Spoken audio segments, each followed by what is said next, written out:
여러분, 하루 확진자가 코로나19의 확진자가 결국 10만 명을 넘었습니다. 야, 난리도 아니네요. 이게 오늘 2월 18일이죠. 예. 0시 현재 신규 확진자 규모입니다. 코로나 라이브에서 최소치로 지금 전망한 수치인데 10만 1099명이에요. 이게 아마 최소치가 10만 1099명이니까요. 결국 말입니다. 질병관리청에서 새롭게 발표를 하면 10만 1099명보다는 훨씬 많겠죠. 야, 충격적인 사실이 지금 벌어진 겁니다. 여러분 어떻게 보세요? 이 정도면 그 어떤 때보다 충격이라고 생각하지 않으세요? 이것은요, 우리에게 이 다가오는 그 느낌이 굉장합니다. 불과 일주일 전만 하더라도, 지난 10일만 하더라도 여러분, 5만 4,120명이에요. 그때보다가 1.7배죠. 거의 2배 가까이 되고요. 2주 전 지난 3일에 비하면 2만 2,906명이었으니까 4배가 넘습니다. 4배가 넘어요. 결국 말입니다. 일주 사이에 더블링을 계속된다는 거잖아요. 이렇게 되면 여러분 다음 주면 20만 명이 된다는 거예요. 다음 주면 20만 명. 야, 무섭죠. 저는 솔직히 무서워요. 미접종자인데다가 하루에 확진자가 10만 명, 20만 명 늘어나면 지방의 도시 인구만큼 늘어나잖아요. 지방 도시 인구만큼. 하루에 지방 도시 인구만큼 늘어난다 그러면요. 이거 여러분 이게 감당할 수가 없습니다. 진짜 감당할 수가 없어요. 참 이런 걸 보면 말입니다. 세계 주요 국가들은 오히려 정점을 지나서 이제 하향 안정세로 돌아가고 있는데 지금 한국은 완전히 거꾸로 가는 거잖아요. 그래서 제가 K방역 대실패라는 단서를 달았습니다. K방역 대실패라는 단서를. 미국도 영국도 다 이게 꼭대기까지 올라갔다가 정점까지 올라갔다 점점 내려가는 모양새. 우리만 지금 계속 올라가는 모양새입니다. 더 심각한 것은요. 이 정점을 어느 누구도 예측하지 못하고 있다는 사실이에요. 정부도 마찬가지고요. 방역 전문가들도 마찬가지고 2월 중순이나 3월 초에 20만 30만 간다 이렇게 이야기만 할 뿐 어느 누구도 얼마쯤 가겠다 이렇게 예상하는 사람은 없습니다. 단지 말입니다. 국가수리과학연구소에서 3월 2일에 36만이 간다는 그 예측만 있을 뿐입니다. 그렇게 되면 여러분 지금 코로나19에 대한 상황 그 어느 때보다 심각하다 이렇게 말씀드릴 수가 있는 겁니다. 여러분 이 K방역이 말입니다. 오히려 지금 신규 확진자를 늘리는데 가장 핵심이었다는 그런 진단도 나오고 있어요. 왜냐고요? K방역 하면서 통제였잖아요. 그러다 보니까 이게 집단 면역이 일어날 수 있는 상황 또 면역력이 증가시킬 수 있는 상황이 막혔었다는 겁니다.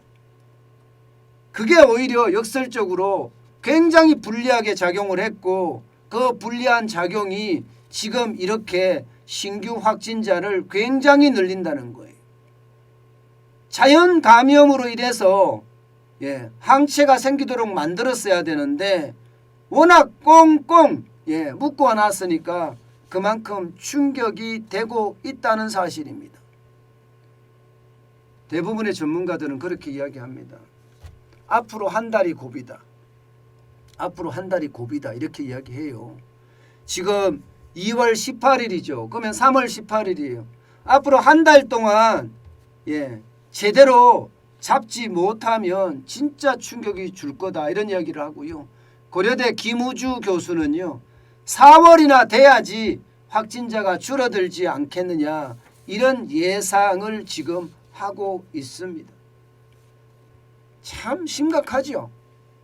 진짜 심각합니다. 늘어나는 속도도 지금 장난이 아니게 늘어나고요. 가장 중요한 것은요. 여러분 재택치료자 보세요. 재택치료자 31만 4,565명입니다. 이제 이러다가요. 재택치료자가 100만이 넘어갈 수도 있습니다. 게다가 위중증 환자 늘어나는 것은 장난 아니게 늘어납니다. 이제 76명이 늘어나서 389명까지 올라갔고요. 어제는 사망만 하더라도 36명이 36명.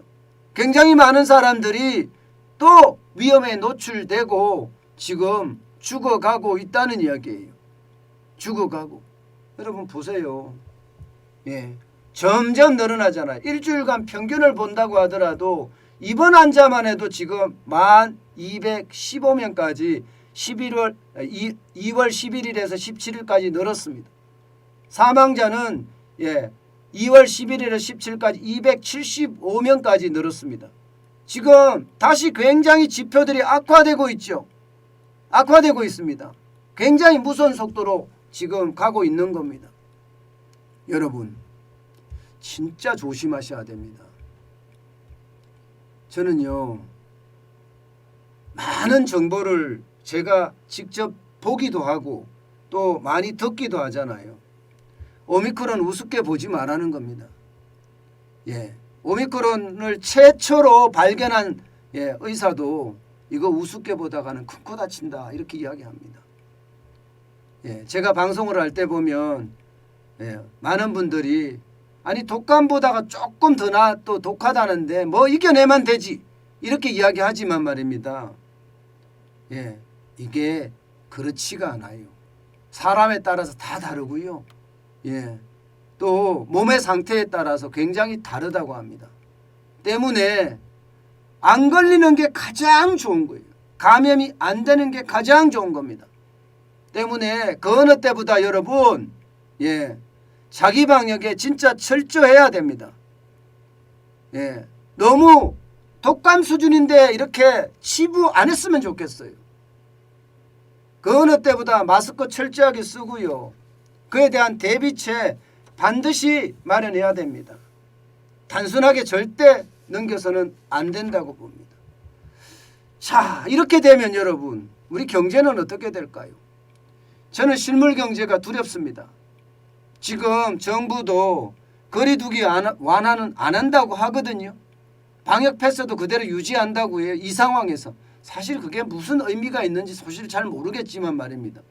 내일부터 밤 10시까지 9시까지 하던 영업을 밤 10시까지 연기해주는 뭐 이 정도 제한적 방역 완화 안만 지금 한다고 합니다. 그렇게 됐을 때 여러분 저는 실물 경제 어떻게 될까 두려워요. 이미 실물 경제는 초토화됐다고 해도 과언이 아닙니다.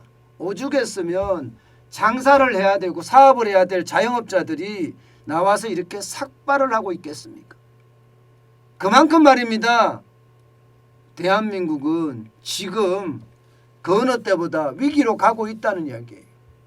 저는요 여러분 시장 자체가 주식시장도 그렇고 부동산 시장도 그렇고 이렇게 화랑이 돼가는 거 솔직히 이해가 못할 때가 많아요. 지금 우리같이 이렇게 최악으로 걷고 있는데 시장의 주가가 막 펑펑 올라간다는 게 사실 참 이해가 안 됩니다. 실물 경제가 지금 무너지고 있잖아요. 실물 경제가 지금 그 어느 때보다 빨리 무너지고 있거든요. 이런 상황에서 지금 경제를 우습게 본다는 거 나는 이것은 아니라고 봅니다. 주식시장에 거품이 있다고 해서 경제가 돌아가는 게 아니거든요. 실물 경제가 돌아가야 되거든요. 지금 정부는 부채로 경제를 떠받치고 있는 형국인데 이렇게 해서 될까 싶습니다. 자기 방역에 철저해야 하지만 저는 실물 경제가 살아날 수 있는 방법도 알려줘야 된다고 생각을 합니다. 계속해서 실물 경제를 이렇게 통제를 해버리면 소상공인도 그렇고 자영업자도 그렇고 영세 기업도 그렇고 이미 줄폐업을 하고 있지만 점점 그 줄폐업의 속도가 빨라지지 않을까 저는 그렇게 생각을 합니다. 그만큼 확진자 하루 10만 명은요. 저는 우리 경제에 오늘 충격을 줄 거라고 생각합니다.